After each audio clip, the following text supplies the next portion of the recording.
Si de algo saben las abejas, es de flores. Hay de todo tipo y para todos los momentos. Lo importante no es solo su color, tamaño o forma, sino lo que hace sentir cada una. Y para esos sentimientos trabajan. Igual que el Banco Central, que trabaja para hacer florecer la economía y que sientas estabilidad. Para ese sentimiento de tranquilidad. Para ese sentimiento de crecimiento y desarrollo. Para que la primavera llegue a todos los sectores y los planes de muchos den grandes frutos. Banco Central de la República Dominicana, 75 años trabajando por una estabilidad que se siente.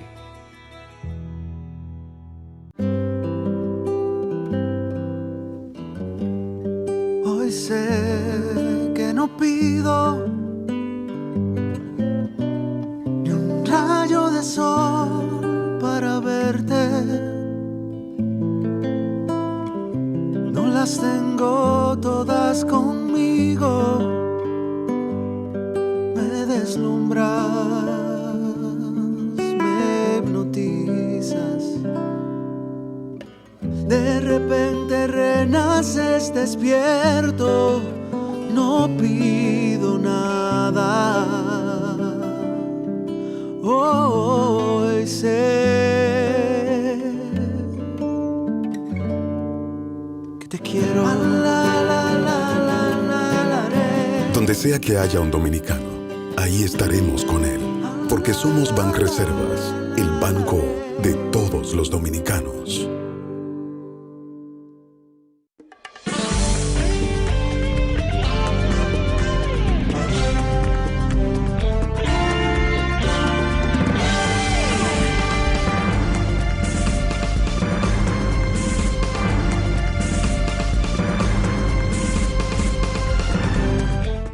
Muy buenas tardes, amables televidentes. Bienvenidos a su cita diaria, crepuscular y nocturna en Teleimpacto, que es el final de la tarde despidiendo el sol o comenzando la noche.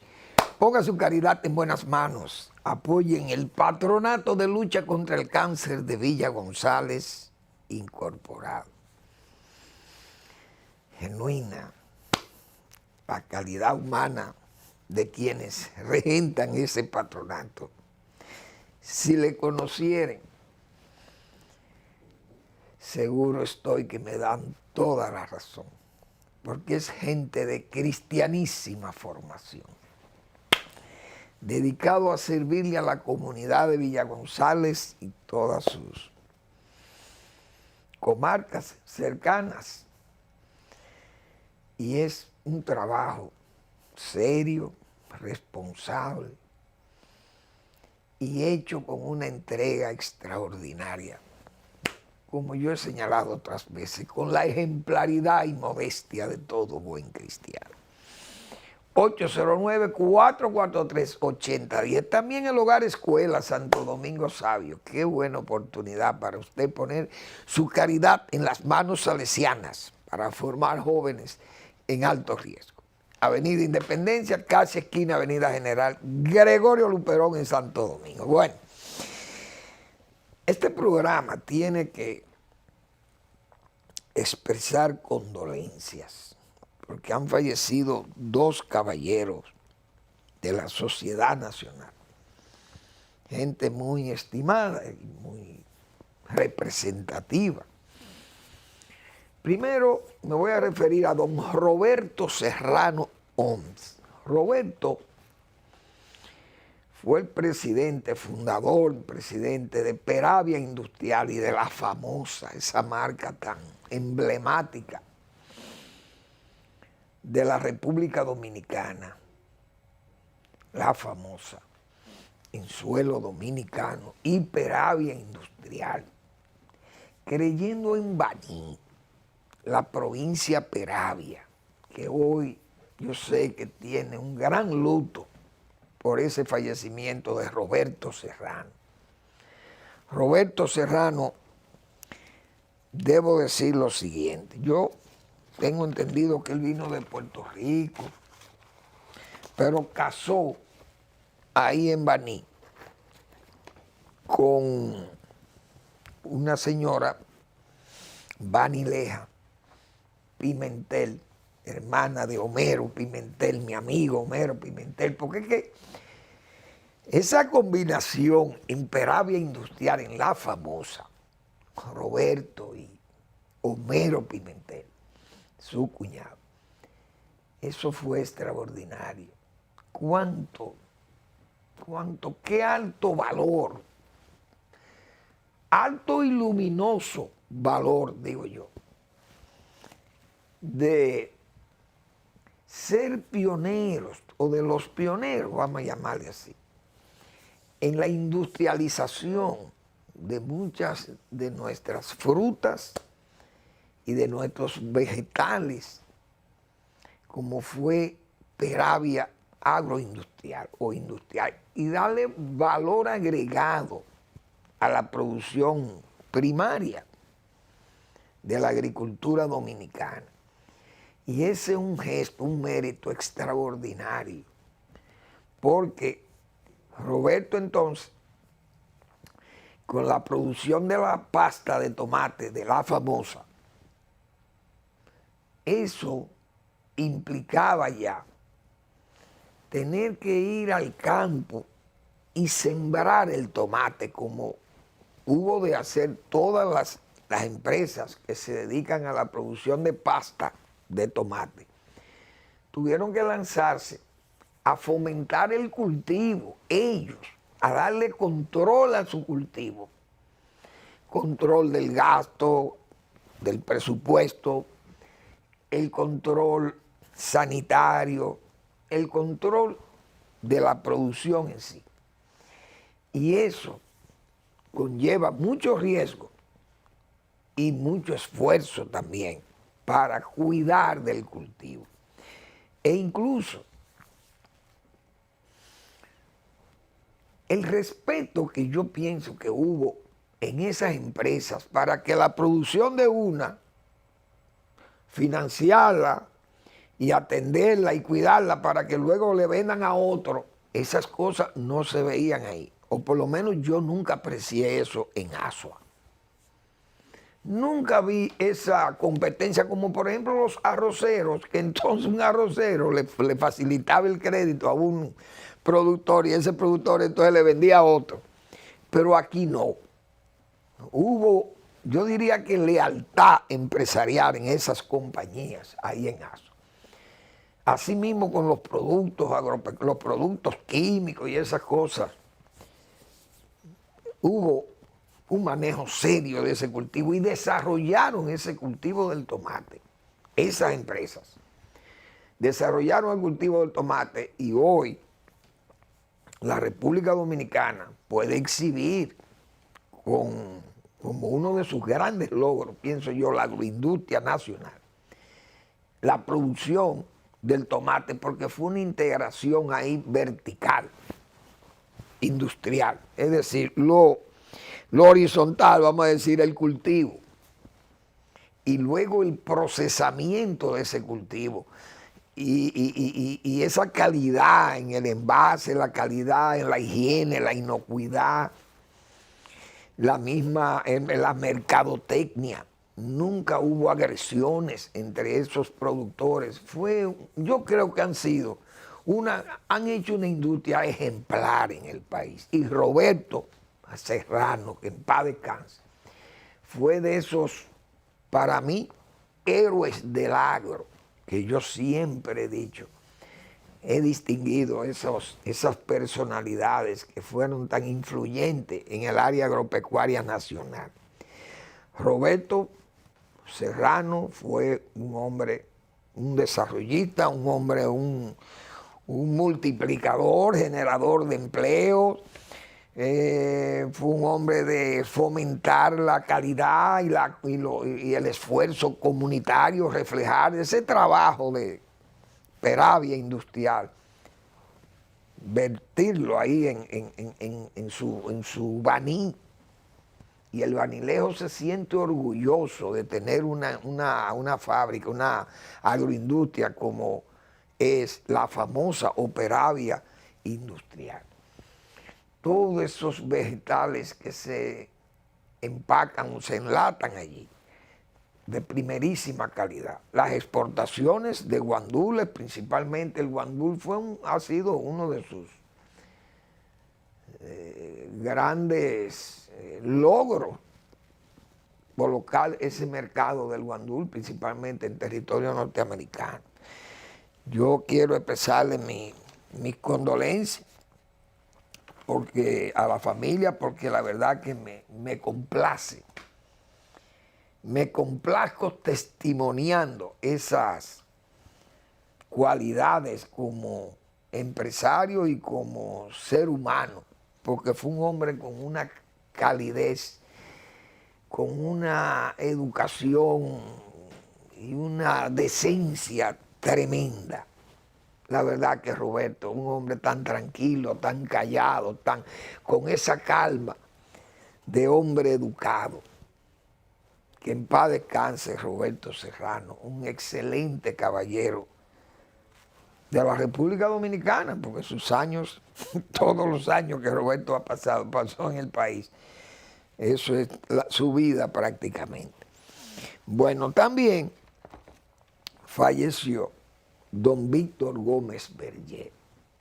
Víctor Gómez Vergé, el doctor Víctor Gómez Vergé, un político de larga data, joven, se inició en las líderes políticas. Yo pude leer, siendo joven, cuando nosotros militábamos en ese partido reformista, que uno mismo se preguntaba, ¿y de dónde? ¿De dónde fue que salieron esta gente con Balaguer, todos esos jóvenes? Porque después de la revolución mismo.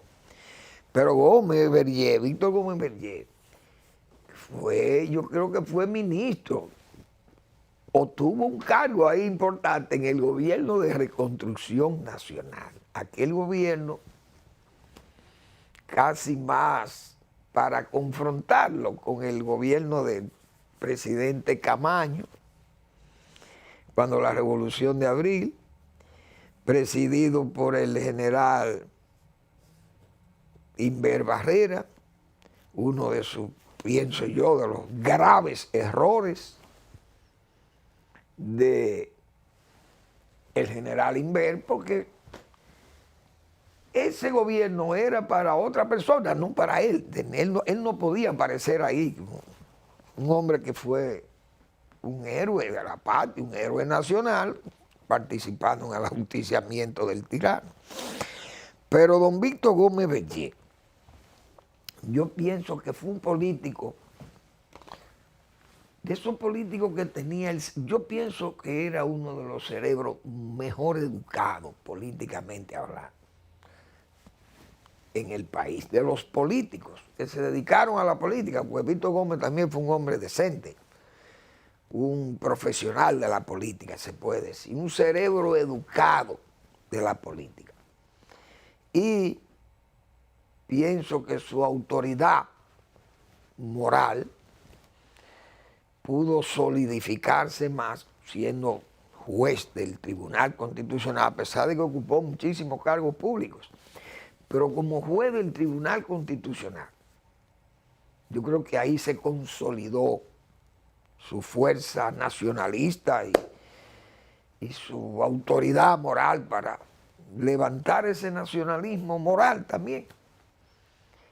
Porque, señores, ese fallo, nada más el fallo de la 168.3, esa sentencia del Tribunal Constitucional, y uno sabe que don Víctor Gómez Vergé estaba allí y no podía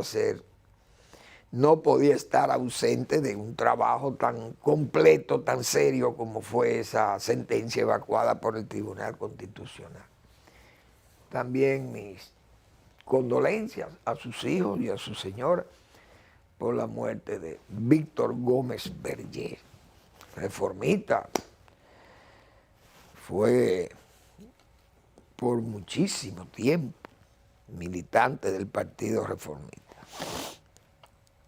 Bueno, entonces, tenemos que hoy es 24 de febrero del año 2023.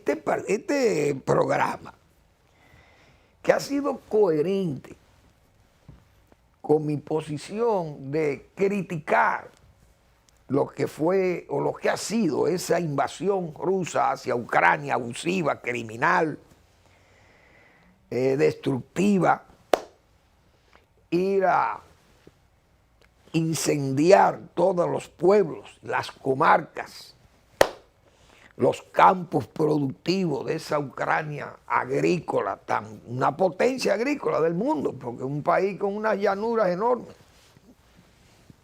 y una mecanización agrícola extraordinaria y buenas tecnologías, paquetes tecnológicos. Entonces, este señor pensó que aplicar la política de tierra arrasada, es decir, la doctrina Grozny, como hemos dicho nosotros aquí muchas veces, durante todo este año que hemos sido coherentes, repito, defendiendo la posición de Ucrania, que es un país más pequeño, un país eslavo, igual que los rusos, la madre de las Rusias es la Ucrania, pero es un país independiente y usted tiene que respetar a los países que son independientes. Entonces hoy, un año después,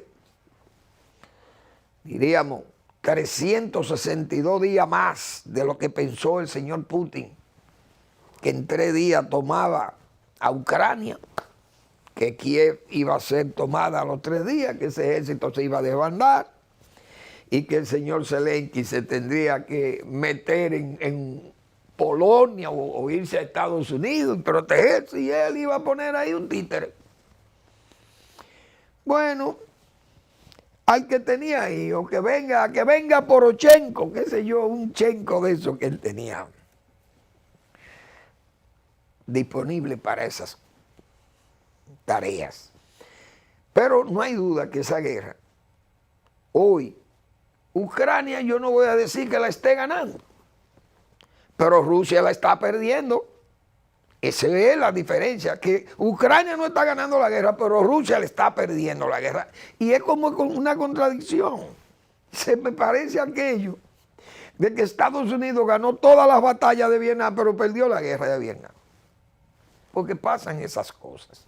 Entonces Rusia, que no midió las consecuencias, Putin se cerró, como se dice, creyendo en la doctrina Grozny, que borró la capital de Chechenia y conquistó, borró Alepo en Siria y conquistó y afianzó en su cargo a Bashar el-Assad, dictador.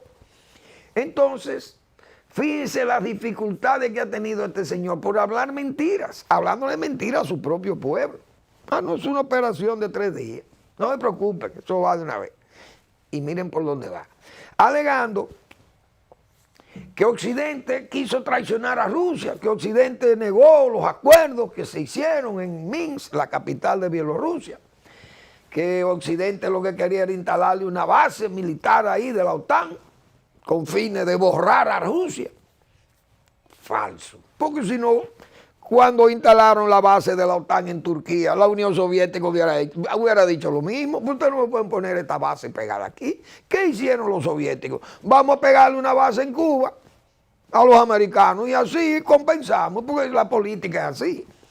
Entonces el señor Putin, que tenía su control político de la zona del Donbass, la zona este de Ucrania, él lo que tenía que jugar su papel político ahí, porque si era rusófilo.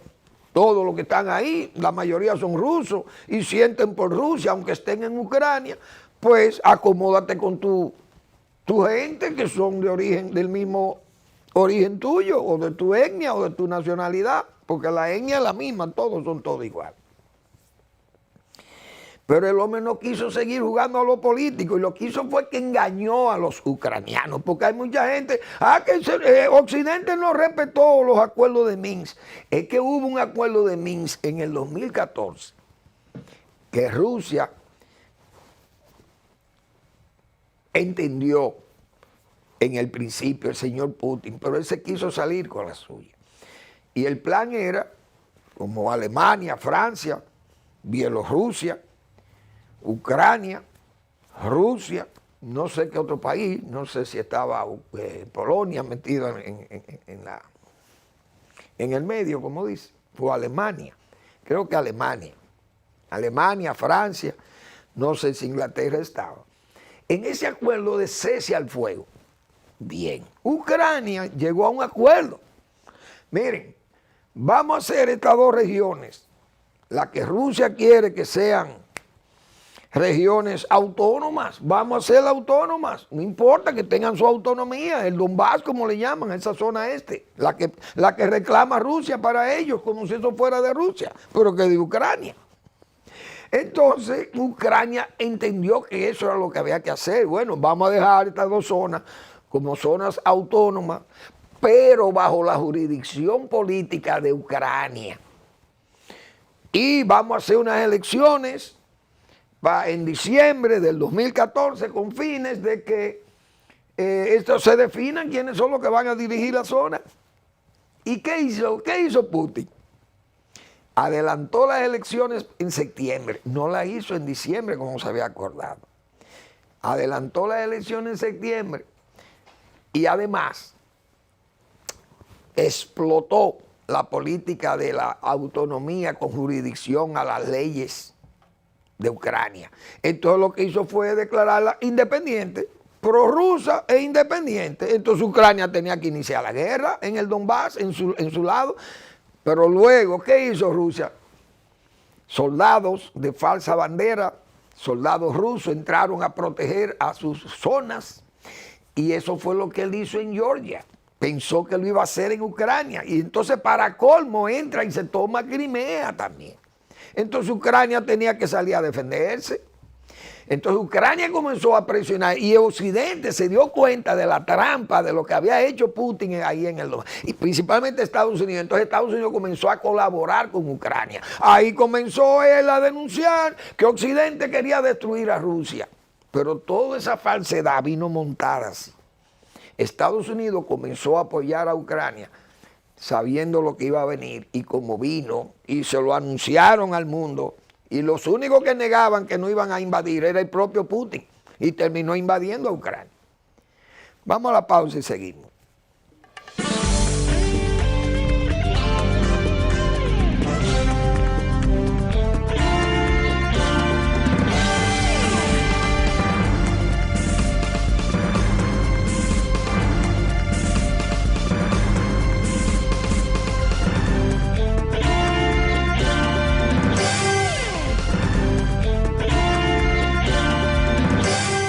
El Banco Central de la República Dominicana te invita a participar de manera presencial en la Semana Económica y Financiera 2023. Disfruta gratuitamente de charlas, talleres, conferencias, competencias y otras actividades sobre economía y finanzas, en colaboración con la Fundación Child and Youth Finance International y la participación de instituciones públicas y privadas del país.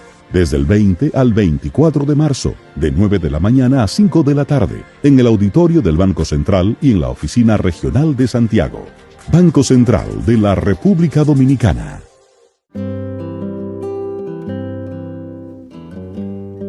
Hoy sé que no pido ni un rayo de sol para verte. Las tengo todas conmigo, me deslumbras, me hipnotizas. De repente renaces despierto, no pido nada. Hoy sé te quiero. Donde sea que haya un dominicano, ahí estaremos con él, porque somos Banreservas, el banco de todos los dominicanos.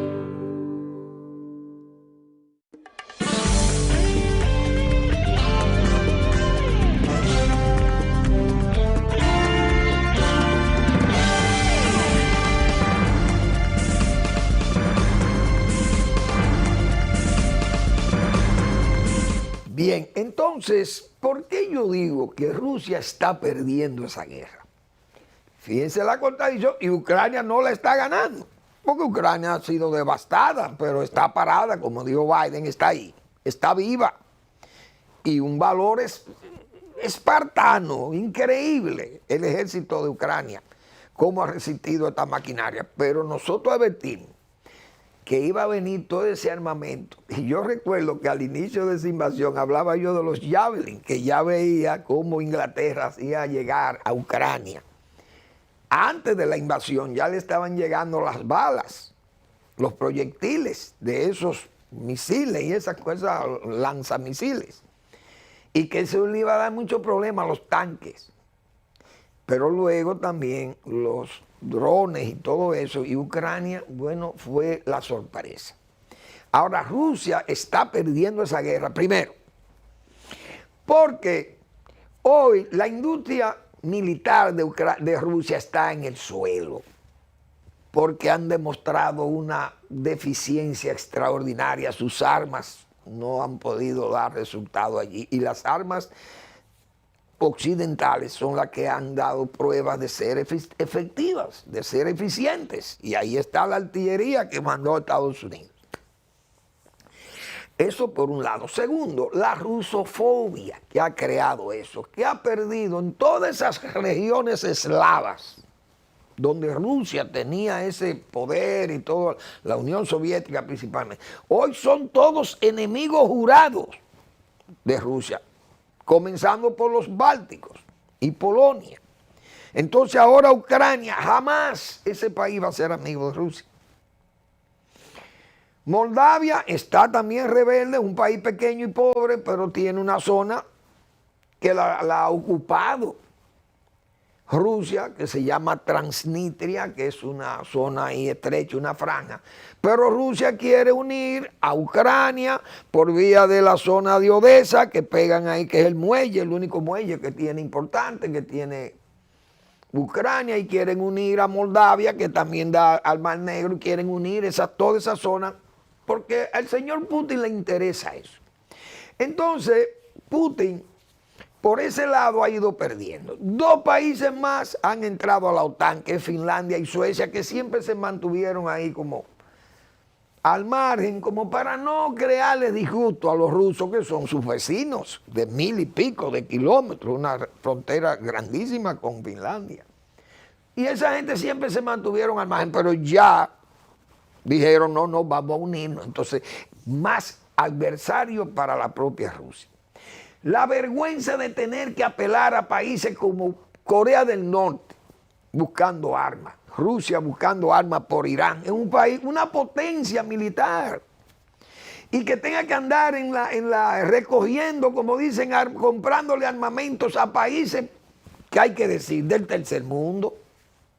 El primer mundo comprando armas del tercer mundo. ¿Y cómo es posible que ese país como Rusia tenga que subsistir una guerra o mantener una guerra sobre la base de buscar el apoyo de países del tercer mundo, como el caso de Corea del Norte y el caso de Irán? Pero entonces va a Naciones Unidas, señores, y allí el ridículo, 6 países misérrimos y dictadores, Bielorrusia, Eritrea, Nicaragua, esos son los que lo apoyan, Irán, Corea del Norte, explíquenme usted.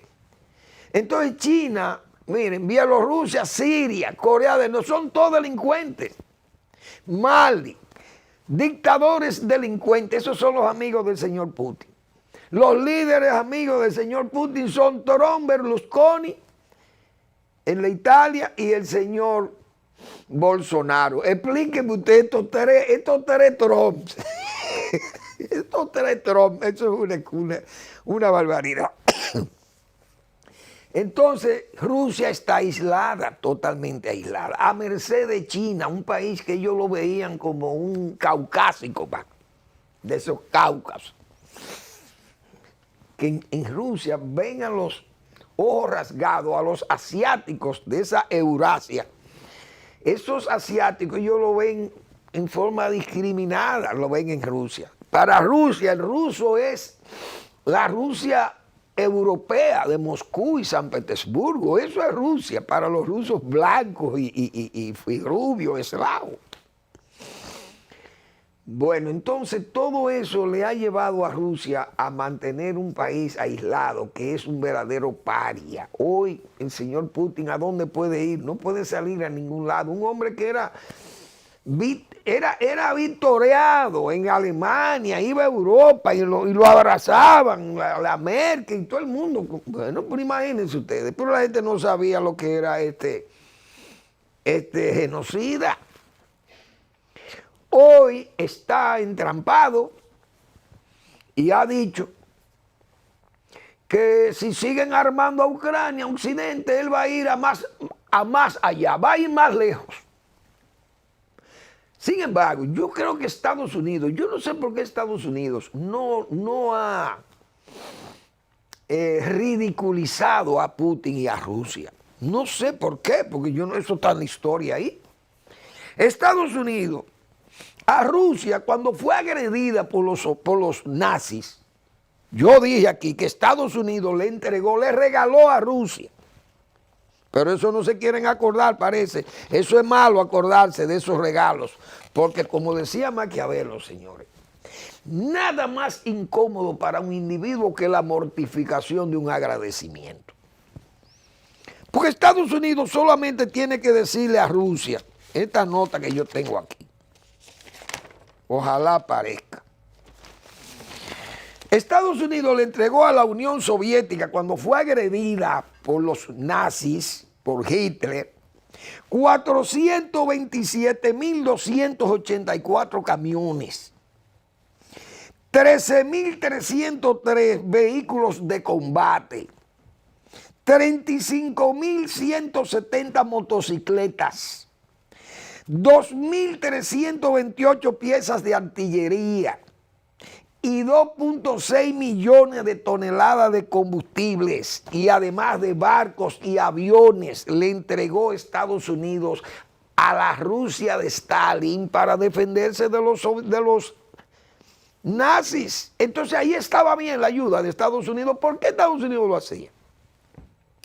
Bueno, porque el ejército rojo, un ejército grande, podía, bien armado o protegido, con esa asistencia, podía ser una especie de muro de contención al nazismo, pero al mismo tiempo de desgastar a Hitler. Bien. Pero ¿qué más? También la ley o la Carta de Naciones Unidas no estaba en las Naciones Unidas de ahora, pero estaba la Comunidad de Naciones. Y ese artículo 51, que yo dije aquí, que mediante ese artículo 51 de la Carta de Naciones Unidas, un país agredido puede recibir ayuda. El que no puede recibir ayuda es el agresor, pero el agredido puede recibir ayuda de quien sea, y lo prevé la Carta de Naciones Unidas. Entonces, por eso es que Ucrania, Occidente, está entregándole armas y nadie le puede decir nada a Estados Unidos, pero además Estados Unidos tiene la fuerza moral para decirle a Rusia, miren, cuando usted tenía el agua al cuello, no al cuello, no, que estaban ahogados por el nazismo, yo le di esa asistencia, se la regalamos a Rusia para que se defendiera. Ahora le molesta que le estemos dando lo mismo a Ucrania y más, como yo he dicho aquí. Estados Unidos tiene fuerza moral para decirle al señor Putin, mire caballero, usted que vive alardeando con sus armas atómicas, primero debemos decirle que nosotros tenemos muchísimas armas atómicas también. Que en el momento que ustedes movilicen un arma de esa, nosotros le estamos tirando esta que nosotros tenemos en última instancia. Pero nadie va a ir a una guerra nuclear, porque si no, ¿quién gasta tanto dinero haciendo armas convencionales, como yo he dicho? Pero Estados Unidos le puede alegar, y lo he dicho muchas veces aquí, que en Vietnam Estados Unidos perdió 50.000 jóvenes, le mataron con armas soviéticas y chinas. 50.000 norteamericanos murieron en Vietnam. Cientos de miles discapacitados, locos terminaron de las escenas de guerra. Y Estados Unidos no amenazó con bombardear a Vietnam con armas nucleares, ni a China, ni a Rusia, porque estaban ayudando al Vietcong, a Vietnam, a Ho Chi Minh. Estados Unidos, ¿qué hizo? Se metió, como dice, su rabo entre las patas y salió de Vietnam humillado, perdido, salió, punto. Oh, y Putin, el señor Putin no puede perder la guerra, sí, porque la Unión Soviética, que era más fuerte que Rusia y armada hasta los dientes, tuvo que salir de Afganistán también. ¿Y quién fue que armó a los talibanes? Estados Unidos. Porque eso han sido esas potencias. Si usted no puede ganar una guerra y usted tiene que renunciar a seguirla, lárguese de ahí, que eso es lo único que le queda. Hoy humillado, como está en Ucrania, la Rusia de Putin, porque hay que hablar de Putin. Los rusos es un país noble, pero dirigido por estos autócratas, un dictador, 20 años dirigiendo este país, o 22, y va a eternizarse hasta que se muera en el cargo. Pues eso es lo que él busca. Entonces, hoy humillado, derrotado, una Rusia aislada, una economía que va a entrar en declive porque no es verdad que se va a sostener. Entonces China está amenazada por Estados Unidos y por Europa y los países ricos, que eran ricos antes de China ser rica. Pues Estados Unidos y Europa y Australia y Japón eran ricos cuando China era pobre. Vamos a estar claros. Entonces los chinos saben que lo que ellos tienen que perder es más que lo que pierde Rusia, porque Rusia es lo que vende petróleo y minerales, pero China vende productos terminados y no tiene un mercado interno bien desarrollado. Quiere decir que vive para exportarle a Europa y exportar a Estados Unidos y al mundo. Estados Unidos le ha dicho con claridad, si te metes en Rusia en apoyo militar, sabes que te vamos a apretar la muñeca con el mercado y la tecnología. Entonces Rusia sabe que China es un problema que no lo puede defender en todos los campos. Fíjense que se abstiene de votar en las votaciones de Naciones Unidas. China no vota a favor de Rusia. No condena la invasión, que es un acto irresponsable, pero no vota a favor de Rusia. Porque ellos ahora llevan un acuerdo sabiendo China cuál es la amenaza que le ha hecho Occidente y que además, después de ese globo, los chinos han perdido la oportunidad que tuvieron de arreglar su mundo con los Estados Unidos, que ya venía deteriorado con el problema de Donald Trump. Entonces le ha explotado el asunto de los globos y le ha dañado el juego, lo que ellos buscaban, que era arreglar el mundo económico con los Estados Unidos.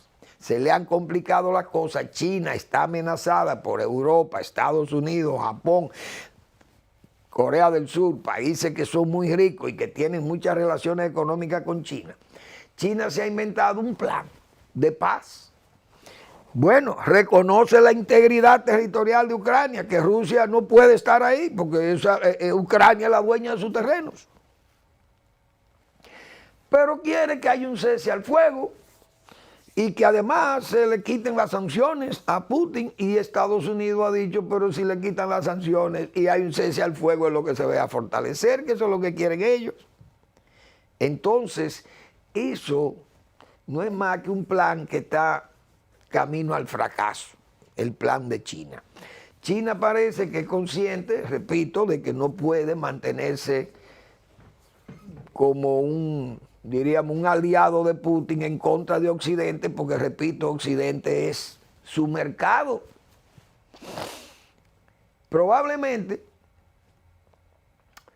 el propio Putin es consciente de que ese planteamiento chino es su tabla de salvación, a ver si por esa vía se puede llegar a un acuerdo. Si él hubiera aceptado lo que yo estoy diciendo desde el principio, de los acuerdos aquellos que se hizo el cese al fuego, y si esas regiones se quedaran como autónomas, porque en España están las autonomías y hay muchísimas regiones en Europa son autónomas en el mundo y tienen sus propias direcciones y gobiernos regionales o zonales, qué sé yo, y hasta su organigrama funciona distinto al de la nación madre, y se manejan bien como zonas independientes, autónomas. pero claro, bajo la jurisdicción de su país, porque el país dueño de todos esos terrenos es Ucrania, no es Rusia. Pero Putin pensó en el arma, en la amenaza, pensó que con eso enseñarle músculo y pecho a los ucranianos, con eso era suficiente, pero calculó mal. Y el cálculo fue que no pensó que Occidente, esa Europa dependiente de él, de gas y de petróleo, iba a ir tan lejos, o que Estados Unidos se iba a atrever tanto, y ha encontrado un Joe Biden de frente, indiscutiblemente, que ha unido toda Europa y ha unido ese frente occidental, porque Estados Unidos es el líder, pero es la hiperpotencia. Vamos a la pausa y volvemos.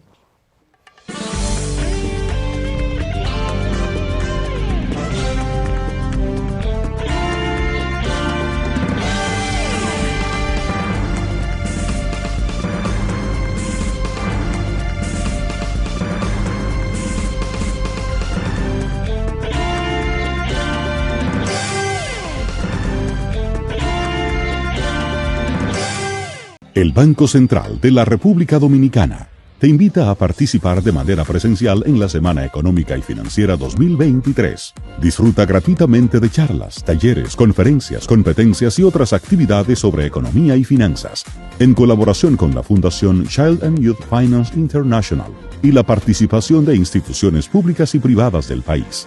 Desde el 20 al 24 de marzo, de 9 de la mañana a 5 de la tarde, en el auditorio del Banco Central y en la Oficina Regional de Santiago. Banco Central de la República Dominicana.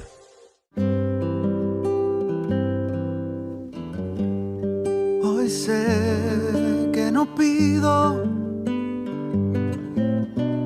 ni un rayo de sol para verte. No las tengo todas conmigo, me deslumbras, me hipnotizas. De repente renaces despierto, no pido nada. Hoy sé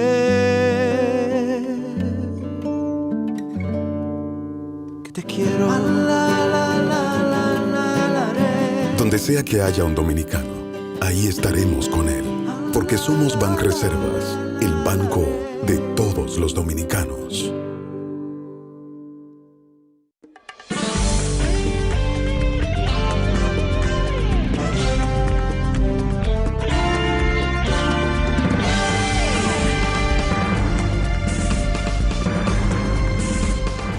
Bien, hoy yo les invito a que lean el blog La Pregunta del doctor Marino Vinicio Castillo. Como todas las semanas, el doctor Castillo publica su blog en Google, que usted lo puede, mejor dicho, en el internet, o lo busca por Google. Cuando la unidad nacional parece quimérica, el discurso en asamblea es muy comprometedor. Vamos a esperar el discurso de el presidente Abinader.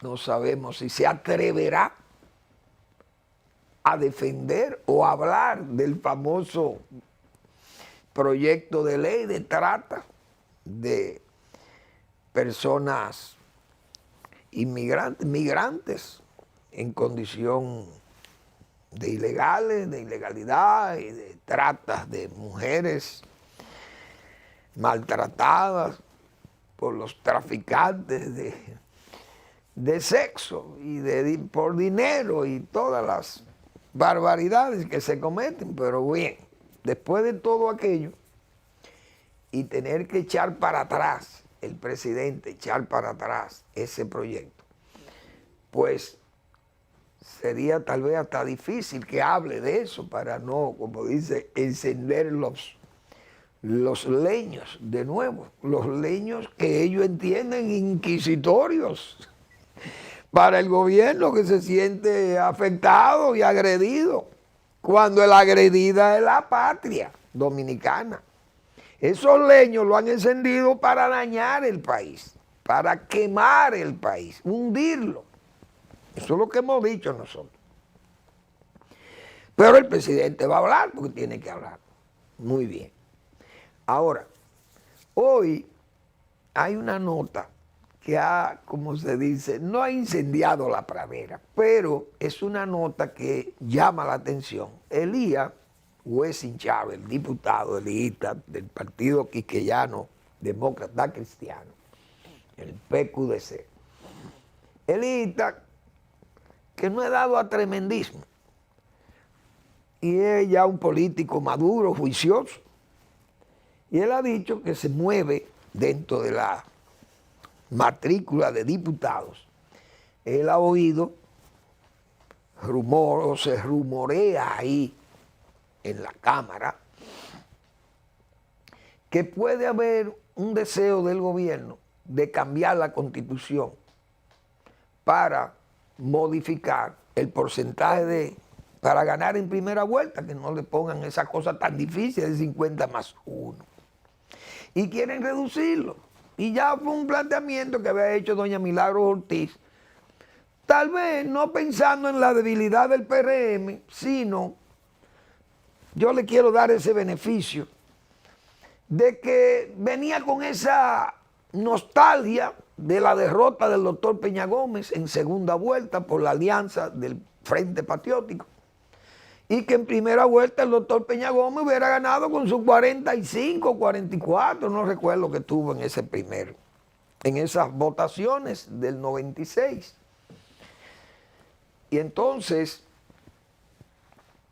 doña Milagro habló de eso, pero le voy a dar ese beneficio, que fue por nostalgia, no viendo el cuadro que hoy puede estar presentando el PRM, que evidencia que el PRM no tiene los números, que se atribuyen algunas encuestas falsas, encuestadores que son gente que están dispuestos a buscársela, como dicen, como verdaderos Chanok, aquel personaje de las tiras cómicas que andaba con un puñal en la boca nadando.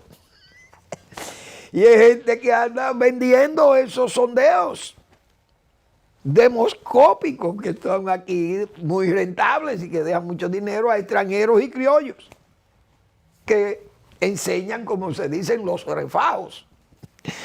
Pero bien, una propuesta de ese tipo es una debilidad que está presentando el PRM para mantener los votos que necesita para ganar en primera vuelta, y que según las encuestas tienen ellos votos de más o simpatías de más hasta ahora.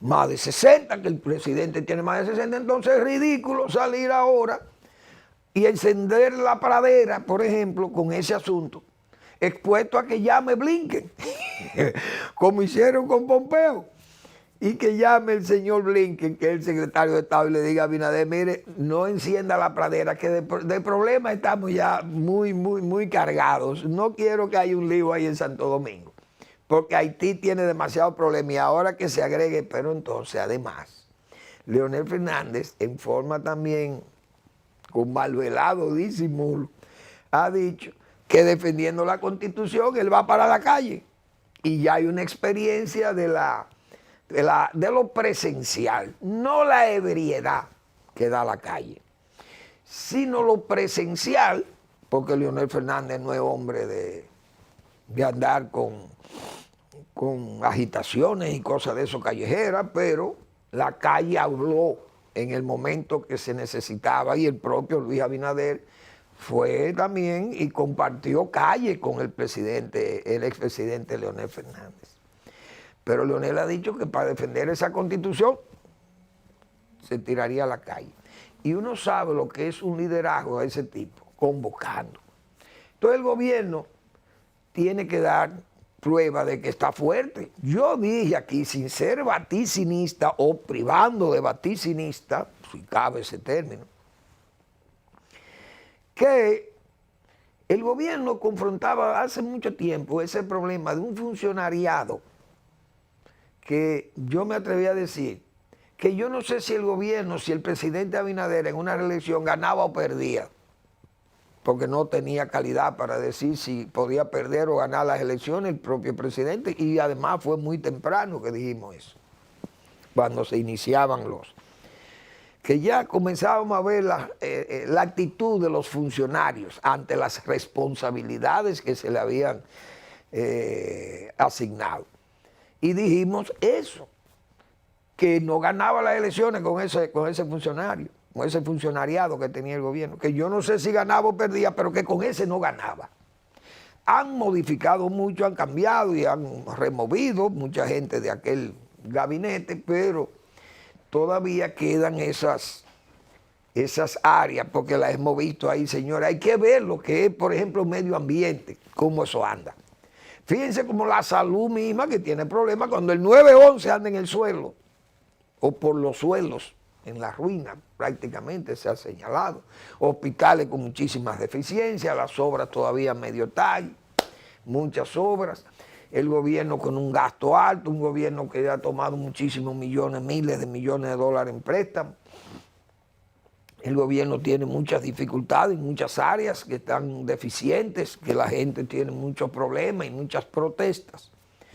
El funcionariado no ha estado a la altura y entonces uno ve la actitud que tienen con, por ejemplo, los síndicos, los alcaldes. Ese problema le ha traído una mala imagen al gobierno, porque esas conquistas son conquistas hechas sobre la base del soborno o sobre la base de la coerción. Porque en un municipio del Cibao supe a 2 regidores del PLD que le tienen, como dicen, es un figoneo, es lanzándole, como dicen, con todos los dardos y me han dicho de medidas coercitivas contra algunos, o uno de ellos, porque tiene, parece, otras relaciones gubernamentales. Entonces, eso no es bueno, porque eso delata que el país está gobernado por un grupo de personas que no tienen respeto por los demás partidos. Puede ser eso, pero eso yo no le doy mucha importancia, porque aquí se sabe cómo se manejan los tránsfugas o el transfugismo, como se le señala. Muchas veces no hay que ofrecerle mucho dinero, simplemente ofrecerle también, qué sé yo, ofrecerle impunidad. Porque que la mayoría de los alcaldes, si usted le hace un análisis de auditoría, todos tendrían que pasar por la Procuraduría General de la República, por la PECA. No hay un alcalde que supere el análisis contable de sus gestiones administrativas. Ni uno. Difícilmente haya algún alcalde que resista a la auditoría. No que se resista a que le haga la auditoría, no, que soporte una auditoría, que le puedan hacer una auditoría. Muy difícil. Entonces también muchos se van ahí porque dicen, ahí me cubro en el alero del gobierno, donde me van a proteger. Ahora me voy yo a robar mi cuarto tranquilo porque yo soy miembro del gobierno y el gobierno no me va a juzgar a mí, y menos en tiempo de elecciones. Entonces, todo eso ha ido creando una especie de neblina o de caricatura, y el gobierno entonces lo que ha hecho es, se fortalece aparentemente, pero se debilita psicológica o virtualmente. La gente piensa que es un debilitamiento que hay en el gobierno. Yo no sé si el PRM ha podido medir todas estas cosas, pero yo creo que tienen que actuar con pie, verdaderamente con pie firme el gobierno. Mañana cumple años de su nacimiento. En el año 1816 nació el patricio Ramón Matías Mella y Castillo. Mella, el hombre del trabucazo, el emblema de nuestro ejército. Hoy nuestro ejército, que da vergüenza para un hombre como Mella, integérrimo, que murió en la pobreza. Mella, ese héroe nacional, ese patricio de la República, supremo también, como Duarte, porque los tres son tres patricios supremos. Señores, ese Mella que mañana, cumple años de su nacimiento y que se celebra el Día del Ejército en homenaje a esa personalidad de Mella, todos los dominicanos debemos guardarle respeto a ese patriota y al ejército de la República Dominicana, que hay que hacerle una reestructuración. Esos oficiales, todos esos militares que estén involucrados en actos, no de corrupción, porque uno sabe que siempre se mueve la goma y la intendencia y esas cosas.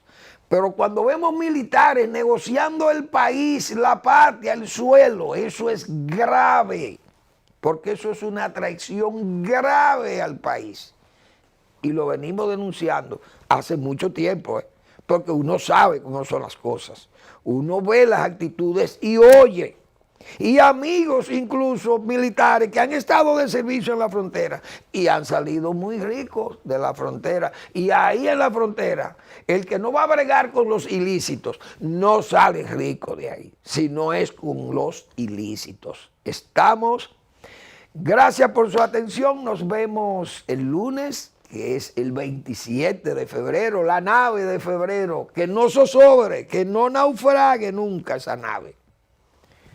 Estaremos de nuevo aquí en este